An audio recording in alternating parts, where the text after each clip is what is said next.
What happens when you project your values, the best parts of you, on someone else? Well, it can go two different ways. This is what we're covering today on Ask Me Anything for Your Success.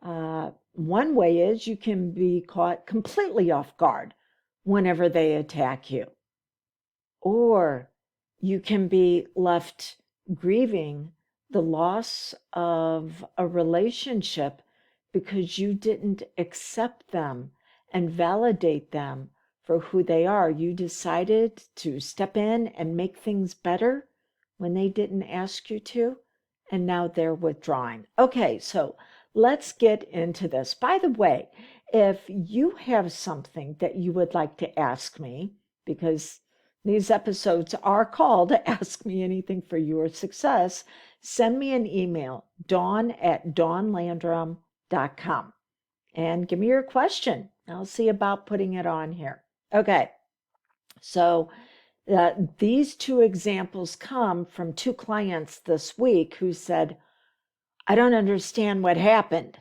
Well, let's go over it. When you project the best parts of you, your virtues, onto someone else, and there is a situation to where there needs to be a boundary, or maybe even a withdrawing, it could be a termination of the relationship. If you expect them to act like you, then they're going to catch you off guard whenever they decide not to disagree with you, but to attack you. In fact, that's one of the 9 vulnerabilities that I teach my clients, is that there's a difference between attack and disagreement. And so there was a couple that decided to part ways. Well, one partner did, who happens to be my client, and then was caught flat-footed whenever she decided to start a smear campaign with his family, reaching out to them and telling them some things that he had shared that he thought was in confidence. This goes back to what you've heard me share with you before. You need to borrow trouble. Whenever you set a new goal, and it was a goal of, you know what, I need to complete this relationship and start moving into an area of my life in a way where I think it's going to be healthier.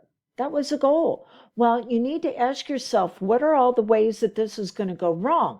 One of the reasons why you will typically end a relationship is because the person who knew you in a close, intimate way, whether it was a friend or it was a partner, one of the reasons why you're ending that relationship is because they are taking the best parts of you and they are weaponizing them and using them against you.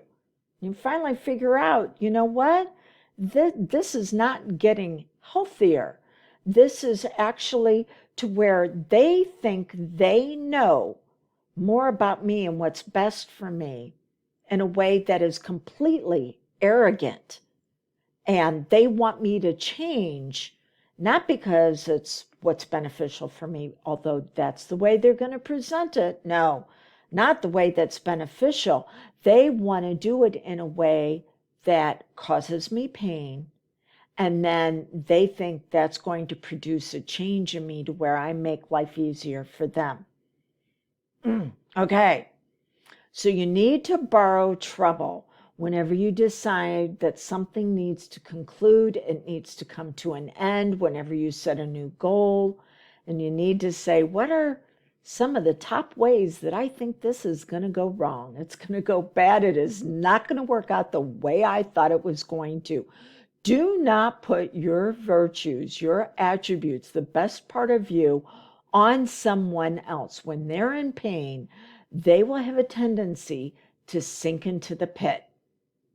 Now, here's what's interesting. He could have done that, and he probably would not have come up with, this is the way that it's going to go south.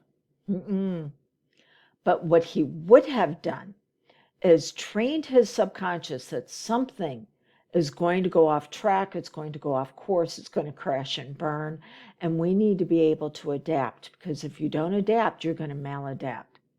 Because he and I had worked before with this strategy, whenever this did show up, he was able to recoup and get stable quickly and go, oh, this is how I need to move forward in a way that's going to lead to progress.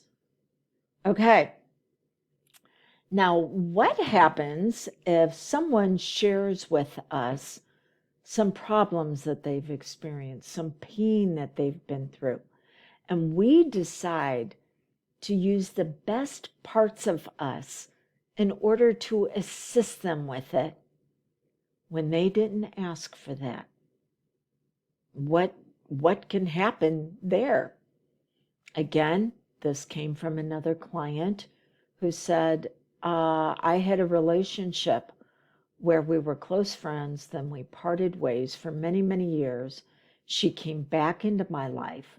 She told me one of the reasons why we parted ways is because, well, she was experiencing so many challenges and I wasn't. And there was a big disconnect.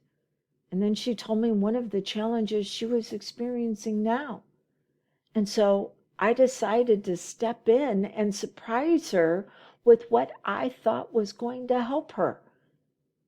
And now she's not speaking to me again. We need to be able to accept people where they're at. If they want assistance, we need them to be empowered to ask for assistance. That's another one of those 9 vulnerabilities, is there's a difference between enabling and empowering. When we empower someone, we let them know, hey, you can always reach out to me. I'll be more than happy to see what I can do. You know I'm here to support you. But you don't move in and put that support in place unless they've asked for it. And I know this can be so challenging. We don't want to see people hurt. We don't want to see them stuck and struggling. But we also need to be very careful that we don't cross the boundary, that we know better than what they do on what it is that they need. So my client, she crossed that boundary. She didn't realize at the time that that's what she was doing, but she crossed a boundary and she tried to alleviate someone else's pain, which is noble. It really is, but it's going to lead to more problems than it is solutions, because sometimes people just want to be validated. They want to be heard without thinking that when they share their problems, that the person they're sharing with is going to see them as a project on something that needs to be fixed. And that can be so challenging to listen to. You know, in the Bible, even Jesus would say, do you want to be healed? Are you asking for it? Because then we can do something about it. But if they don't ask, then you need to be strong enough to be able to sit in their mess without determining that you know what the message really is between the lines and what needs to take place. We need them to be able to have the strength to step up and ask. Because if they're sharing with you and they want you to read between the lines and make it better for them, that's codependency. And that's not a place that you want to be with someone else. Okay, so to wrap things up, quit putting the best parts of you on someone else and thinking that that's how they're going to respond. That doesn't give them the freedom to express who they really are. So whenever you set a goal, look for all the ways Well, not all the ways, but the top 3 to 5 ways that it can go south.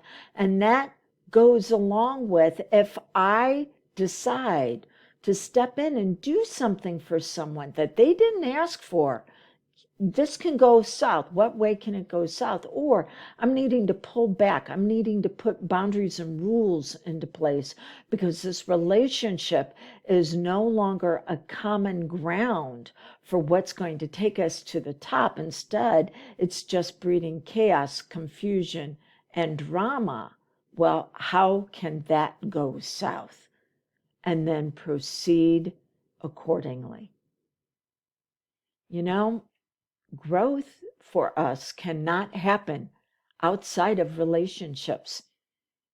You can lock yourself away in a cave and experience enlightenment and a connection with the divine, but that does not mean that it is going to translate of how to handle the problems of the everyday world with the people that you're going to encounter. The only way you can do that is by being immersed into those experiences and then go, oh, what went well?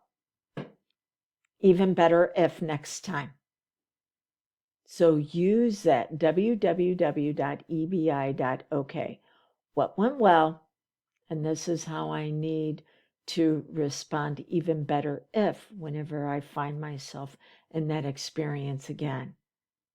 And then things will begin to stabilize and be okay.